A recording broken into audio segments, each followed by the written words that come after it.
mas vamos lá. Boa tarde a todas as pessoas. Agradeço pelo convite. Sei que não falo só por mim, falo por Iona também, e acredito que por todos da mesa. É uma honra poder estar aqui. E é muito gratificante também a gente poder estar fazendo essa troca de experiências, né? Levando para a academia um pouco do que a gente passa no nosso dia a dia. E construindo também novos saberes. Quando Mada chamou a gente, ela deixou o tema bem livre, né? Falou assim, vocês podem falar do que vocês se sentirem à vontade. E aí eu e Una sentamos e não demorou muito para a gente decidir esse tema. Ela lançou uma publicação no Facebook decidindo sozinha e eu falei, vou escolher o melhor tema possível, que é sobre violências institucionalizadas. E aí a gente vem pensando a transfobia para além dos sujeitos. Um breve resumo do que a gente vai tratar. A gente resolveu separar em 2 eixos, só para poder contextualizar um pouco, não ficar só a questão da transfobia institucionalizada direta. A gente vai se apresentar um pouco e falar sobre, além da nossa transgeneridade, um pouco da transcentralidade. E aí eu coloquei um breve resumo aqui, que falar sobre a afetividade de pessoas trans, de nós, é um ato político. Tendo em vista que a marginalização das nossas identidades nos retiram essa possibilidade. Abordar a transcentralidade das relações e ampliar a discussão e questionar quais corpos merecem afeto, com quais são permitidos se relacionar e que corpo buscar. E quando a gente chegar no segundo eixo, que é sobre as violências institucionais e as implicações, nós vamos estar falando da transfobia como uma opressão, porque a transfobia é uma opressão. E quando a gente entende isso, a gente entende que ela é estrutural. Identificar as manifestações institucionalizadas dessa violência é o primeiro passo para erradicá-las. E diante disso, eu vou me apresentar um pouco, coloquei um texto aí para mim, para a Iona, mas eu me chamo Theo Breno, como eu disse. Eu faço ciência da computação, não tem nada a ver com nada. É um negócio de tipo, a gente sabe falar de gênero para falar de outra que não tem nada a ver. Eu não curso ciência da computação, eu procuro estar aplicando as questões de gênero sempre que aparece uma matéria disponível, mas, no geral, eu só mexo com computador. Faço parte da banda ativista Transbatucada, que a Ana também faz. Tenho 22 anos, sou um homem negro também, um homem trans. E é isso. Deixei também um Instagram aqui, caso vocês queiram procurar. E Una também vai falar um pouquinho dela agora. Ela, o currículo dela é enorme lá, então vou deixar mais tempo para ela.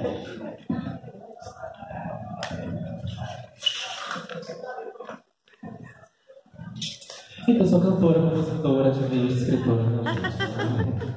Eu me chamo Ana Vitória. Se não estiverem compreendendo bem, me avisem, tá? Que eu tô com a voz um pouco danificada, né? Mas vamos lá. Eu me coloco como travesti, ora como mulher trans, justamente para tensionar, né, esses arquétipos e mostrar que a diferença é mais política, né? Atualmente estou na Faculdade de Direito da Universidade Federal da Bahia, um espaço que eu venho causando, inclusive, grandes tensionamentos. E eu não posso esquecer, por exemplo, da aula de ontem, a apresentação da turma. Cada um dizia que é uma apresentação simples, você falou o seu nome e o semestre que você está. Quando chegou na minha vez, o professor falou assim: que legal, já temos cota para pessoas trans na graduação, eu pensei que seria só na UNEB. Então, a partir daí, a gente percebe esse não lugar, né? Seria um problema entrar por cota para pessoas trans de forma alguma.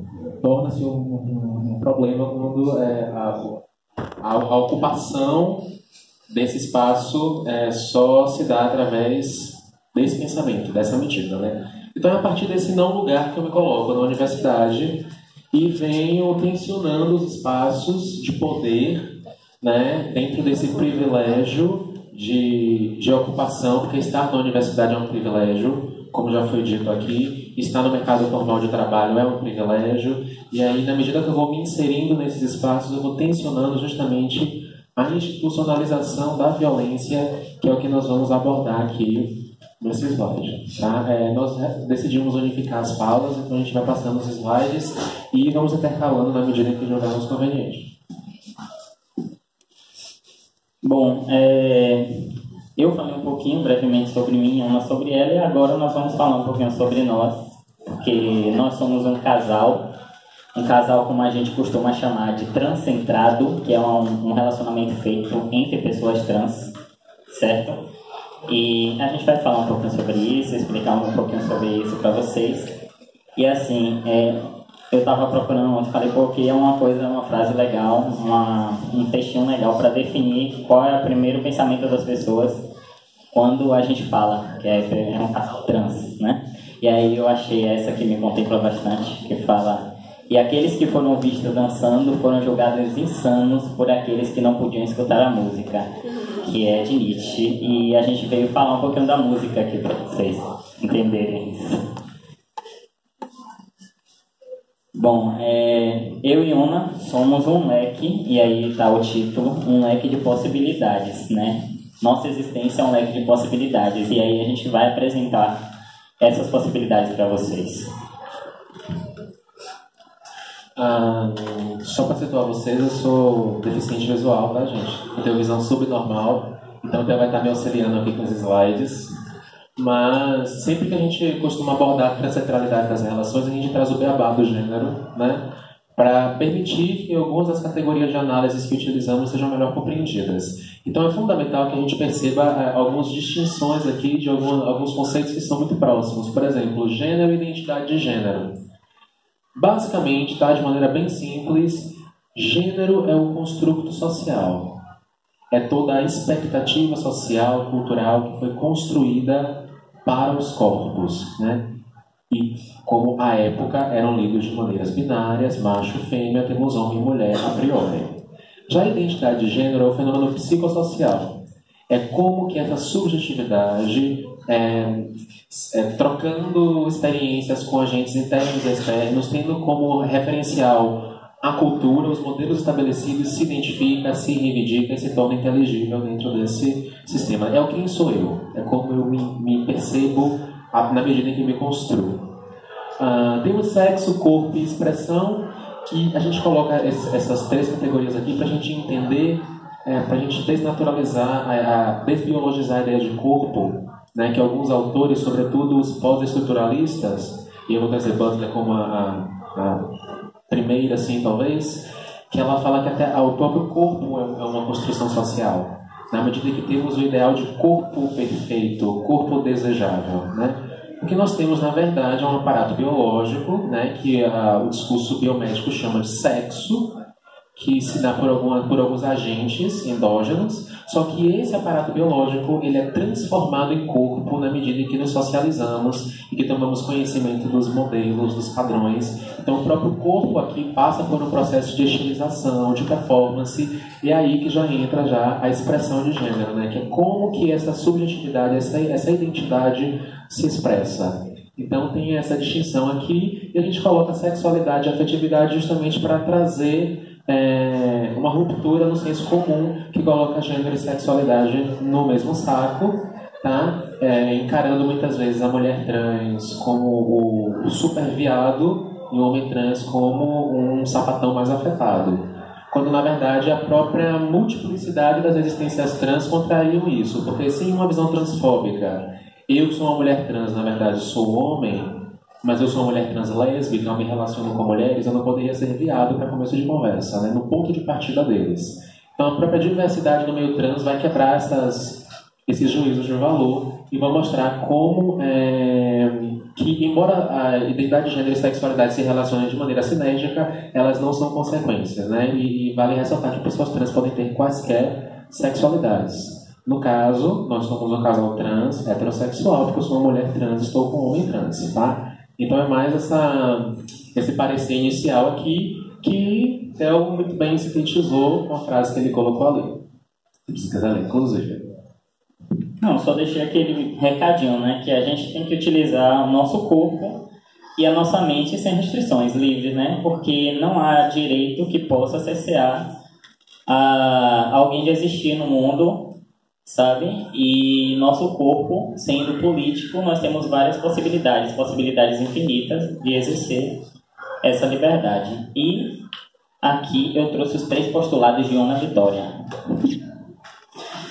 Ontem a gente estava esperando, ela falou, não, eu vou colocar 3 postulados aí que são fundamentais, 3 máximos, fundamentais, para a galera refletir. Eu vou ler porque, como eu menciono, ela tem uma dificuldade visual e eu vou ler para ela.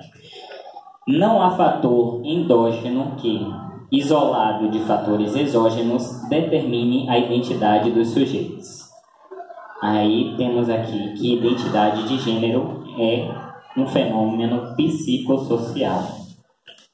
O segundo, cisgeneridade só é ponto de partida quando sexo e gênero se confundem. Os corpos sexuados podem se inscrever em quaisquer padrões sociais. E por último, mas não menos importante, não transiciono por você. Meu espelho é a minha vontade. E dá sobre isso ou não? Sobre esses últimos, né? Que muito do que eu lia sobre transgeneridade, e eu lia muito pouco sobre cisgeneridade, porque é a transgeneridade que é marcada. Então eu que sou objeto de estudo, dificilmente eu serei fenômeno que tem voz e que fala. E quando eu tento fazer isso, o próprio modelo acadêmico de construção de conhecimento vai dizer que eu não tenho o distanciamento teórico necessário para fazer esse tipo de abordagem, né? Que vai acabar colocando num outro lugar a autoetnografia, enfim, uma série de tensionamentos. Então eu sempre li textos de pessoas cisgêneras falando sobre pessoas transgêneras, pessoas cis estudando pessoas trans, e eu conseguia entender a relação de poder nos pontos de partida. A partir do momento que a transgeneridade era um desvio, uma incongruência, quando na verdade deveria ser uma possibilidade de se vivenciar o gênero, tanto quanto a cisgeneridade, né? Para mim, se eu estou desnaturalizando a ideia de papel sexual e estou trazendo uma categoria de análise tão rica quanto o gênero, eu não posso pensar que existe um ponto de partida, que é a experiência cisgênera, e a partir daí existem desviantes. Eu não consigo conceber essa ideia. Para mim, a aparente artificialidade da minha identidade só escancara a aparente artificialidade das identidades de vocês. Então, ou tudo é artificial, ou tudo é natural. E sobre esse último aí, é que a gente, não sei os homens trans, mas as mulheres trans escutam bastante isso, como se a gente só transicionasse em busca do outro. E esse outro, na verdade, é o corpo cisgênero. Então é como se todo o nosso processo de estilização do corpo, né, de adequação hormonal, enfim, todo o processo de transição em si fosse pelo ideal do homem cisgênero, né? E a nossa existência aqui ainda pressupõe fraude. Eu estou tentando emular uma aparência feminina, tentando ser uma mulher que eu nunca serei, para tentar enganar o boizinho na balada. Quer dizer, é todo um processo existencial, né, de afirmação, de colocar-se no mundo reduzido a você querer estar a serviço do outro. E aí a gente já entra no recorte de poder, né? Quais são as identidades que estão a serviço de outras, né? É como se a minha existência, por estar inscrita em uma feminilidade, ainda que não seja legitimada enquanto tal, estivesse ali sujeita a essa relação de poder, que eu estou aqui para servir o homem, e por isso, né, a gente tem esses desdobramentos muito bem articulados por Madalena sobre o corpo que só existe para o sexo, para o prazer, e que não é permitido afeto. E por isso para mim, extremamente caro e político estar aqui com meu parceiro falando sobre transcentralidade, como que isso é uma subversão. Sobretudo porque dizem que no senso comum e também no meio trans, que acaba sendo influenciado por esse pensamento que forma as subjetividades, nós transicionamos para buscar pessoas cisgêneras. Então seria quase um desacato à norma de gênero, eu enquanto mulher trans, travesti, me relacionar com um homem que tem vagina. Buscar um homem trans. O contrário também é verdade. O homem trans, que deveria se relacionar com mulheres cisgêneras, mulheres com vagina, se relaciona com a mulher que tem pênis. E isso é simplesmente ininteligível para a sociedade e, inclusive, para um segmento conservador dentro do próprio meio trans. Né? E aí a gente percebe como que a ideia do corpo público vai se materializando, né? E ninguém quer saber como que se dá essa relação, quão rica que é, como foi difícil vencer essas barreiras, conseguir se fazer entender nos vários espaços de poder, porque nós vamos ao médico, nós fazemos terapia, tem uma série de questões aí que nos atingem enquanto casal. A partir do momento que são dois corpos trans juntos, tem uma violência aí que cai sobre o corpo do casal. E a partir desse momento que nos vemos militando, trazendo a transgeneridade para debate, esse corpo se torna público porque o corpo trans é público. E só interessa para as pessoas como que a gente transa. Então, a partir daí, a gente percebe esse lugar que nos colocam, né? Eu estava falando que ele é, já pegando esse gancho, ele estava falando que ele é de computação e ele estava aqui falando de gênero, que é uma coisa que não tem nada a ver. Mas eu me atrevo a dizer que ele está falando de gênero e não de computação, porque ele, quanto homem trans, só pode falar de gênero. Eu não estou aqui falando de teoria do direito, eu não estou falando de direito penal, direito processual, estou falando de gênero. Então, aonde eu for, eu tenho essa carga. Eu sou travesti, eu tenho que falar de gênero. É só isso que eu tenho competência para fazer. Mas quando na universidade eu quiser lançar uma pesquisa de gênero, eu não posso, porque eu tenho vivência, eu não tenho ciência, eu não tenho distanciamento. Então, para a gente ir tensionando essas ideias que são institucionalizadas, para a gente pensar novas formas de produção e novos olhares sobre os corpos. Tá? Um pouco antes da gente introduzir mesmo a questão da transfobia, né, nas instituições, eu trago mais uma frase aqui para a gente refletir, que diz assim: loucos são apenas os significados não compartilhados. A loucura não é loucura quando é compartilhada. Bauman que diz isso, e aí eu trago uma reflexão ainda do meu relacionamento com Iuna, justamente desses questionamentos que as pessoas fazem a gente o tempo todo, de como é isso, como é aquilo, como se quando a gente se conheceu a gente tivesse tudo posto, uma receita de bolo de como era se relacionar, né, um com o outro. Eu, antes dela, não tinha contemplado ainda as possibilidades que tinham na minha vida, né, como a gente está trazendo para vocês. Eu só tinha me relacionado com pessoas cisgêneras e ela também. Então, assim, quando a gente começou a se relacionar, a gente não tinha uma receita dizendo no primeiro encontro vai ser assim, no segundo encontro vai ser daquele jeito, e agora como vocês vão lidar com os corpos de vocês. Então isso também é uma descoberta nossa, e as pessoas precisam entender isso e parar de querer uma resposta direta de como é isso, como é aquilo. Isso pode ser de diversas maneiras e você mesmo faz na sua casa. Então, a gente fica aí pra gente refletir, né, antes de seguir. E entrando já no nosso eixo principal, que é sobre a violência institucional, uma coisa que aconteceu desde que eu e Iuna nós começamos a nos relacionar, e isso é algo que vem do tempo mesmo, porque quando a gente começou a se relacionar, foi justamente no momento onde aconteceram as retificações, tanto minha quanto a dela. As retificações, no caso, no registro civil, e a gente pegou mais ou menos esse momento de transição, de utilização de nome social para retificação de registro, tanto eu quanto ela, e aí todo o espaço que ela ia, tanto requerer nome social, como requerer a mudança definitiva do nome, eu estava com ela e ela comigo. E aí a gente começou a observar, e isso se tornou muito mais evidente, né, a transfobia nos lugares, até mesmo comparando o meu corpo com o corpo dela. Aí tem um exemplo mesmo que ela estava falando, sobre ela ter ido até o cartório, né, no momento da retificação. Ela ia pegar os documentos para abrir o processo, e aí existem umas normas, né, de que como o homem deve entrar no espaço, como a mulher deve entrar, os trajes. E o rapaz, na hora, proibiu ela de entrar daquela maneira, porque ela estava de vestido, né? Ou seja, para ela não era possibilidade de vestido, ele não estava reconhecendo ela enquanto mulher. E aí disse que ela não poderia entrar, e ela explicou a situação, falou: não, eu sou uma mulher trans, né? Explicou para ele, e ele disse: mas como está no documento, né? Como está no documento, sendo que ela estava indo àquele lugar pegar alguns documentos para a retificação. Então fica complicado, né? Você vai ao lugar pegar o documento para retificar, você não pode pegar o documento para retificar porque você não é retificado. Tá preso na rodinha, Neto. Porque para esse profissional, supostamente, o que tinha validade era a informação do documento. Chega a ser até cômico, como o Theo falou. Eu preciso entrar para poder fazer uma justificação. Ah, mas você não está retificada, então você não entra. Então é o não serviço. Mas por que eu digo que esse argumento é cafajeste? Porque para ele não interessa o que está no documento. Para ele interessa tirar de mim o direito de acessar aquele espaço. Porque se o que vale é o que está no documento, o meu marido, que à época tinha no documento sexo feminino, ele poderia entrar de bermuda. Mas ele com certeza seria barrado. Então não é o sexo que permite o acesso. Tanto não é o sexo que ele não perguntou a nenhuma das mulheres cisgêneras que estavam entrando lá se elas tinham sexo feminino nos documentos. Então é importante a gente perceber as nuances da transfobia institucionalizada e que a intenção é mesmo bloquear o acesso, bloquear o serviço, dificultar. E vocês vão ver na medida que os slides forem passando que surgem vários discursos, né? É novo demais, é recente demais, ou não temos orientação de como proceder para lidar com esse público. Então, assim, mas nós existimos. Quando estaremos preparados para isso, né?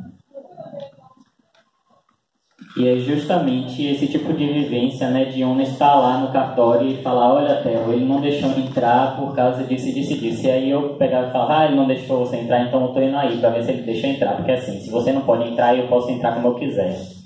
E aí, né, a gente não vai conseguir entrar, nem eu nem ela, porque na verdade ele não deixou eu entrar por transfobia. Porém, a gente consegue evidenciar essa transfobia dele. A gente mostra, tá vendo que você não deixou eu entrar, não foi por isso? Então, esse momento enquanto casal fez a gente aguçar, né, essas nossas percepções para as transfobias. O que acontecia com ela, eu conseguia perceber, porque é basicamente tudo que acontece comigo, com a Madalena, enfim, com a maioria das pessoas trans. E uma falar agora um pouco sobre esses pilares, né, da violência institucional, como é que se foca. Muito rapidamente, para a gente compreender como é que funciona essa violência institucional, acho que isso serve para qualquer institucionalização, mas especificamente da transfobia, é que sempre existe uma norma, tá? Sempre vai ter a norma que vai determinar os procedimentos. E essas normas não são pensadas para a existência trans, né? Os próprios espaços não são construídos para nós. Não é à toa que estar no ambiente formal de trabalho, estar na universidade, é um serviço de afirmação constante de uma identidade, e eu tenho que constantemente justificar por que eu estou ali, como que eu cheguei.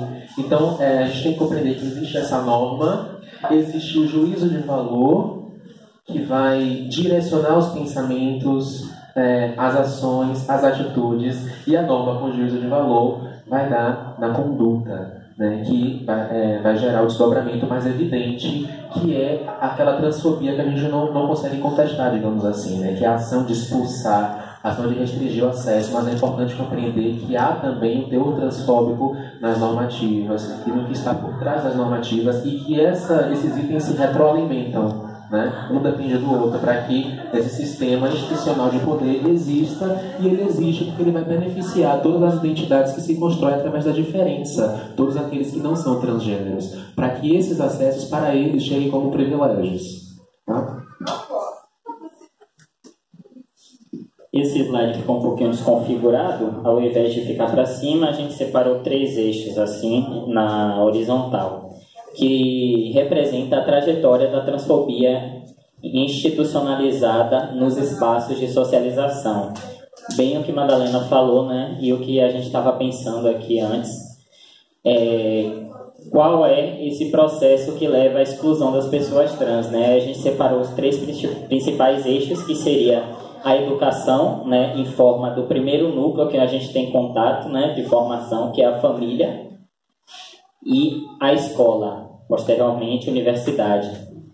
Tem também a saúde e o trabalho. São os 3 principais espaços que as pessoas trans acabam por sofrer a exclusão, né? O primeiro contato de exclusão. Não é via de regra, mas muitas pessoas trans se identificam na infância.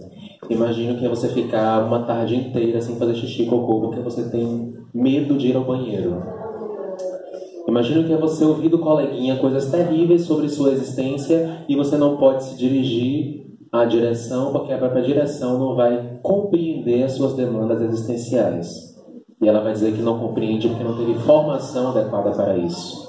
Então, se não teve formação e a gente entende que não tem informação e formação, há uma transfobia institucionalizada. Saberes que não são pensados para esses corpos. Então, como foi muito bem dito aqui anteriormente, para falarmos da transfobia institucionalizada na universidade, temos que falar da transfobia que impede o acesso à educação formal por pessoas trans, do ensino fundamental, ensino médio, enfim.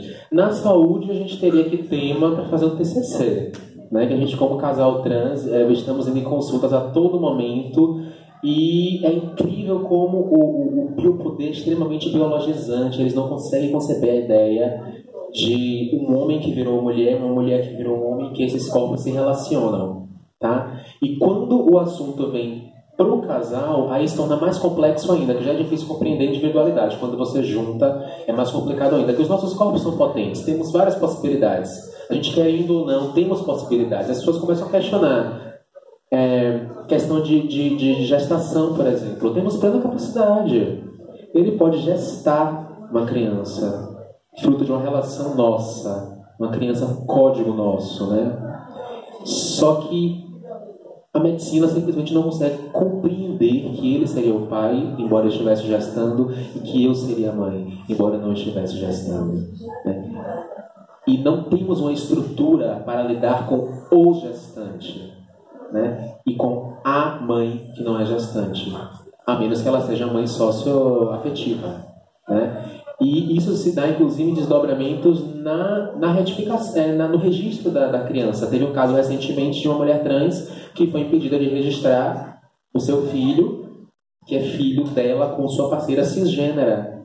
E o cartório se recusou porque não pode ter registro com duas mães, a não ser que ela registrasse como mãe adotiva. Aí a gente leva para o judiciário, sobe para várias varas, vários juízes se declaram incompetentes, o direito se declara incompetente. Então, se o direito não tem competência para lidar com as nossas existências, quem terá? A quem a gente recorre?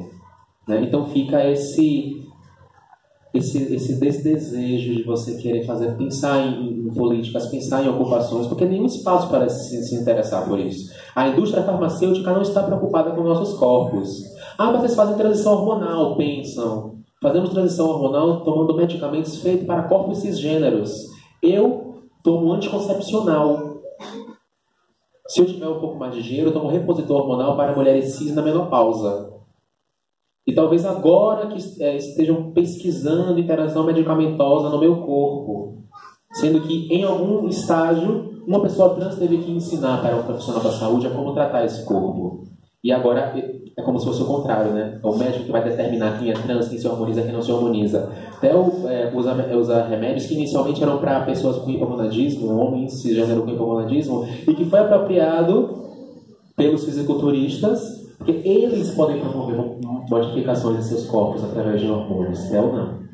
Eles conseguem esses medicamentos, TEL não consegue, e a modificação dele é demonizada. Então, assim, falar de transfobia institucionalizada é você entender que a saúde também não existe pra gente.